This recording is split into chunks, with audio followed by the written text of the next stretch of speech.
Hey, good day, folks. Welcome to another episode of Andrew's Life. Hope everybody's having a wonderful day today. I welcome you to Thompson, North Dakota, which is located in Grand Forks County, 18 minutes from Grand Forks, North Dakota, which is towards the northeast region of the state, or I guess you can say it is in the eastern region of the state. So anyhow, Thompson, North Dakota is a small town of 1,101 people, and the population has grown 11.7% as of the 2020 census. Now, if you want to live here in this nice small town, if you're looking just to rent, the median rent prices are going to go from $640 to $1,380 a month. Now, if you want to purchase here, it's going to cost you a little bit of money. The median home price right now is sitting at $292,000. The cheapest houses currently for sale is at $195,000. And housing here is relatively expensive. In my opinion, it's expensive, especially for a smaller town. Now, I guess you can consider this a suburb since it's less than a half hour from Grand Forks.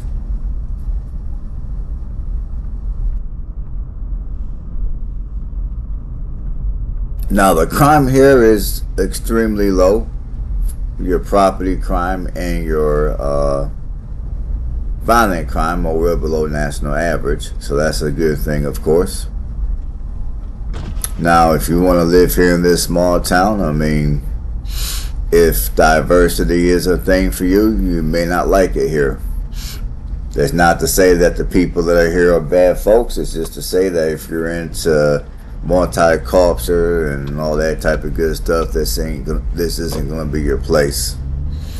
Now, as for those of you that know North Dakota, or you at least been watching my videos recently about North Dakota is not going to be the most diverse state in the country. In fact, it's going to be one of the least diverse states in the country in general. Now, given that this is a small town, it's going to be 96.2% white and 3.6% other, which I'm assuming other means many people are probably multi-race.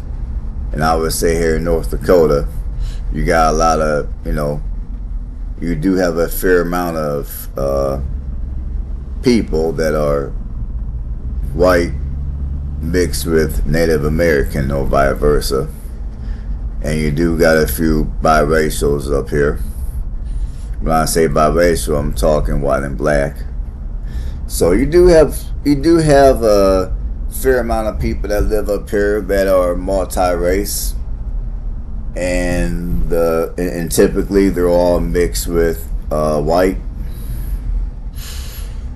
I mean, that's just how it is up here in North Dakota.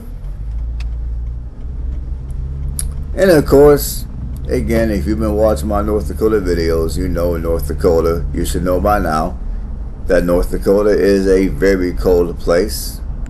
I mean, the weather stays colder for the majority of the year. You got short, mild summers, and during the summer, I would say for a few days here and there, the temperatures will get into the 90s, even into the triple digits, with a bit of humidity. But I would say for the most part, your summers are short and mild up here. The humidity is fairly low, and when it comes to rainfall, you really don't get a whole lot of rain. I mean, up here you get just a little over half the national average rainfall up here, so it's pretty dry up here in that regard.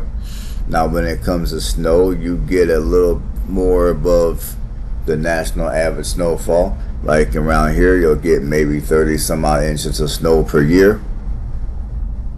And typically, it's going to start to snow in October.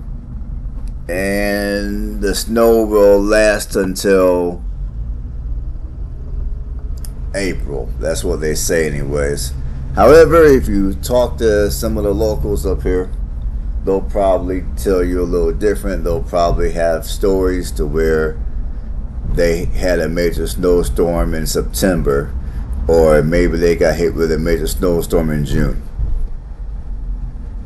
Now, with that being said, I've been told by locals throughout North Dakota, in the eastern region of North Dakota, as well as the mid and western region of this state, that you are guaranteed 2 months out of the year to where you will not see snow. That is July and August. So what does that leave? That means the snowfall can start as early as September, and it can last as late as June.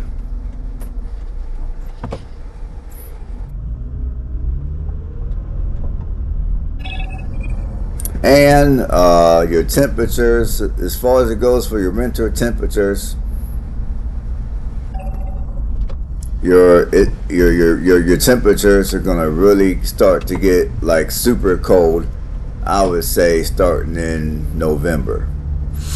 Starting in November, you could see your temperatures at night dropping into the negatives. And I would say by December, your temperatures, at least at night, can easily drop into the negative teens. And then by January, you could wake up the next morning and it'd be negative 30 some or negative 40 some degrees. And that's not Celsius, that is Fahrenheit. And when it warms up, which it does warm up, it's going to warm up to maybe negative 15. Or if you're lucky, you might get some temperatures above zero, like maybe 5 or 10 degrees above zero. And again, that's Fahrenheit. And I would say for the majority of the year, the climate up here stays cooler. Winter times up here are about 7 to 8 months out of the year. So if you're gonna live up here, all I gotta say is you better love winter.